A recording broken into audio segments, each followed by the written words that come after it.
stand. He was the rapper who also dated Cassie Ventura for a short time. And I recall in the reporting from the New York Times, he confirmed to them that Combs had blown up his car, I think. What information are prosecutors trying to show? Yeah, again, this is one of the more shocking allegations, and he has confirmed it. I look forward to hearing his testimony on the stand. Right. I think they used a Molotov, under a Molotov cocktail, probably arson, because remember, there's these predicate offenses that need to be proved in the RICO, arson being one of them, so they need to bring out that testimony. I'd also like to know whether or not other people were involved. Is the allegation, because I don't think Sean Combs put the Molotov cocktail in on his own, because they need to prove this enterprise and other people were acting illegally at Combs's direction. I want to hear what threats were said to Kid Cudi. The reporting was that there was this meeting after the car blew up, and apparently Combs said, what car? What vehicle?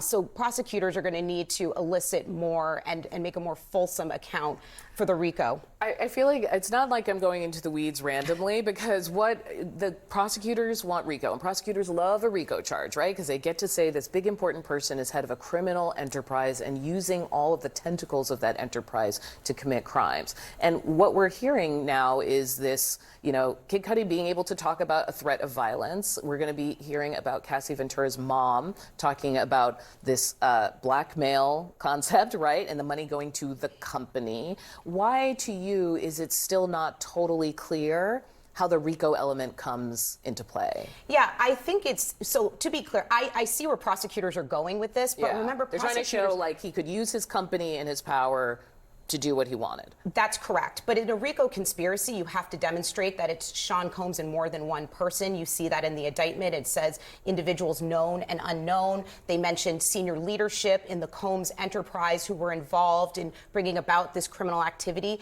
And I think prosecutors are getting there. It's just like a slow drip of testimony. They need to demonstrate that other individuals were also engaging in this conduct. And again, they're getting to the line. We've heard some. But in the meantime, the defense just has to prove over and over again with whomever, you wanted to be there, you were into this, whatever the this is. It feels like a very kind of different approach. That's right, strategy. that it's consensual, and that this is really Sean Combs, the man, acting out of a toxic, abusive relationship, but he is not sitting atop some kind of criminal enterprise.